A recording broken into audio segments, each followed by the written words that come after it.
Okay, so before the video starts, I just want to say that this is the first time I have done a build overview style video. So if you have any feedback on, like, do you want more information, less information, what I should go into in more detail or anything like that, please do leave it in the comments. Hopefully your feedback is a little bit more than it's just shit. But yeah, any constructive criticism, greatly appreciated. Roll it on! Wow, I hope the flickering isn't too bad. Yeah, so hooray for 50Hz electric in the UK, I think it is, and 60 FPS camera. It's going to cause some flickering. I apologise. But anyway, this is a Skywalker X-1 build part 1. So the reason this is going to be sort of a what have I done video, and then the part 2 I will hopefully, always depends on how plans pan out. That's a load of P's to try and say. I did take a load of pictures as I was building this, and I might still edit some in. And I was going to do like a voiceover and then put the pictures on the top of it, and blah, but that's a load of editing as opposed to just recording a video. So it's the first time I've used the skeleton mount and the tripod I got in one of the previous mailbag episodes, and hopefully the audio is alright with the GoPro the way it is. Let's start with what I did first, and the first thing I did, I installed this 3mm piece of carbon fibre, a bit too high at that end, might give it that quick sand. Reclaimed, it was in something, cut it to length, stuck it in with just super glue, regular super glue, medium zap, I have no idea, hey screen, medium zap, and regular zap kicker, works fine on this model. So I glued it, I put it along the bottom and then put the spar in. And I was going to use white Gorilla Glue to fill up the gap, because it is a little bit recessed, as you can sort of see. But we didn't have a tube open, I didn't want to start a tube for no reason. If I was building a larger model and was going to use Gorilla Glue anyway, then I'd more than likely open it because this is just cosmetic. So what I ended up doing was pouring a load more super glue down the ridge. The next thing I moved on to is fitting the motor. I'm using a G motor. MN2206 2000 kV. So the original wood piece is glued on from the factory, which is a real pain in the arse, and it has sort of a hole there, a hole there, and a hole there, sort of an upside down T. And I've never seen a motor mounted by only 3 screws before. So what I did is I gently cut it off. I then found an aluminium X bracket, similar to the ones that I unboxed in another previous mailbag episode. You see, everything comes together when you do a build video like this. I drilled the centre hole the same as the aluminium cross mount, lined it up with, I think, the same drill. I just used the butt end, you know, the drill end, chuck end, to line everything up, and then drilled the holes roughly straight, doesn't matter too much. The trouble is this, like a lot of mini quad motors, are 16mm between 2 of the holes and 19mm between the others, so you can't mount it, you know, in any of the 4 different directions. You can only mount it in 2, and sadly, like the dipstick that I am, I did it 90 degrees, so that's why this wire is sort of looped around here, and eventually it does tighten up and look actually quite nice. So the second thing I did was these servos. These servos are the TG, what are they called? 090M, I think, I don't know, it'll be on the screen. I did it in when I talked about the unboxing of this blade, again, linked below, loads of things will be linked below. Hopefully, if they're not, shout at me in the comments. I got these at the time, not a bad price really, but the MG90S from Tabro might be better. So I glued them in. I used masking tape to glue them in. The idea is that you can either peel the masking tape back or cut it and take the servo out. The rods are actually quite nice and strong, and I actually really like these, come on screen, I really like these orange horns. Some of them they have, like, they cut out to create, you know, to lose weight, but they snap really easily. These are really thick and strong. I've never had one of these break. So they've got pegs on the bottom, that's how they fit, just 2 orange pegs. I put glue on the peg, slid it through, and put a bit of glue on the actual, on this plastic that comes in service with the wing. Just to make it clear, it is almost 20 past midnight, so if I'm a little bit not fully awake, that's why. Also, there's a bit of hundreds and thousands off of a fab ice lolly there. Anyway, trouble is these do stick out a little bit, like quite far. So I'm going to have to cut them down. Just a little note I came up with while editing. The swivels that came with the kit I did not use. They used just one 2mm screw from one end, and it left a gap at either side of the horn, allowing it to wobble. It would work, but I'd got these swivels in stock. I replaced the nut that came with them. These are the ones from AliExpress. Another thing that was in a mailbag video. Replaced the nut on the end with a nylock nut so it won't come off, and tied it up nice and tight, and they're a lot better than the swivels. Another thing, the actual control rod I had to cut down to get it to fit in. It was just like a bit too long, so I cut it down a little bit, fitted it through the swivel, and then lopped off the rest I didn't need. I also used blender tape along the hinge line to strengthen it up. That's what you can see slightly in the picture.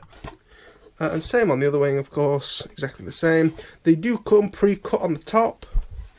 As I say, there's been no modification to the bottom. You could run some more carbon fibre if you really wanted to, but honestly, there's nothing in the centre of this plane really, and it's not shifting. So yeah, the last thing I did with these is I had the wires cut a little bit shorter, and my dad recrimped standard old ends on. Now this centre section, this is a bit of a bastard. And before I started this, I did sort of line stuff up to make sure stuff would roughly fit. That's the battery I'm using, a 1.4 4280C 4S. Should produce over a kilo, almost 1,200 grams of thrust. And it's a bit tight with the Velcro on, but it does fit with some persuasion and a knock of the tripod, and it gives you plenty of enough room we can cut this and put our run cam in there, or whatever camera I end up using. I might end up using the run cam that was made for this, that I bought for this, on the EF Extra, which I've still got to make the FPV canopy for yet. So this centre section, this is made out of several bits. So on one wingtip I'm going to have the video transmitter, on the other wingtip I'm going to have my 4-channel Easy UHF long range. The reason I did that was more for space in the middle, more than separation. I really have never struggled with separation issues. This is the Free Sky decoder, again in another mailbag. That's just a 3A BEC with a beeper on the back of it. And that's a DOIS BRHeli 30A ESCs. I was going to use a Emax 25A, but it was far too big to fit. And no BEC, that was the idea. But I thought I might put an OSD in here, which would need a bigger BEC, because it'd be one of the Minim OSDs. Again, I unboxed in a mailbag video. I might just end up linking the playlist. So this speed controller, the issue is it doesn't have a heatsink, which could cause issues, but if it does, I can just mount it on the outside. Connected using 2mm connected using the 2mm bullets, which you can hardly see. I'm going to put the canopy out of the way. There's a magnet in the back and a magnet in the front. So this thing originally had some pins coming out there. There was 4 pins instead of just the 3. But the trouble is that by the time you'd got the pin and stuck a connector on it, was about up to about there. It was quite large. So I attempted to remove it and put a pin that bent that way. But I was using my dad's tools at the time, and his are sadly not as good as mine, or at least I'm just not used to them. And I had a right nightmare trying to get this out, trying to melt all the things. It does work, I think, still. I'm not sure if I've checked that or not. So I ended up coming down to 3 pins, and I thought that's a pain, because I've got one aileron, the other aileron, and throttle and BEC. How am I going to do this? Because the idea is I just want a 1 lead going up to the receiver. What I've decided I'm going to do is I'm going to have this servo run straight to the receiver, and then have these separate. At the minute, as you can see, I have the ESC wire and the BEC wire just wire leaded. I am going to, as I say, have that go up there and then reprogram this little box to separate channels properly. So basically the way I had it set up now is each pin, 1, 2, 3, 4, corresponded to that channel, nice and easy to set up, and then that just went and plugged into, I think it was channel 4 on the receiver that was just set to S-bus through the immersion RC configurator tool. So as you can tell, That is a lot smaller than that, and I know they have a S-Bus dedicated one, but why spend £35 when I already had this kicking about? So as I can say, that takes up a lot of room there. So that's going to mount on the wingtip, possibly not in the case even, because you can take these apart and just heat shrink them. So yeah, you can, as I say, you can see why I do that. If I wasn't fighting for space, I'd get the different version of this, which has the leads coming out, because then you can use the conventional servo safety clips. Again, seen in a mailbag. You see, everything comes together in a build video. So as you can see, this is all a temporary mess while I get it finished. But that's basically the build so far. Soldering this put me off for a little while, in all honesty. So now I've sort of re-energized, I can get into building this again. As I say, I've worked out what I'm going to do with this servo lead. Means it might need to be further cut down. I'm going to have to run a wire up there at some point. I might as well run 2 for the last little section. This beck is quite large, but the only other beck I had was more square. And actually having a load of these smaller things that I can stack, like that's very thin, as opposed to something that was more rectangular, these thin things are a lot easier to sort of stack together, and then this thing somewhere. So anyway, yes, that is essentially as far as we've got. Soon there will be a part 2, hopefully. I might finish the build and then upload it, but video the parts as we go along, as opposed to doing an overview like this. But I wanted to make sure that I got the overview sorted, and this was a lot easier to do, just at the camera.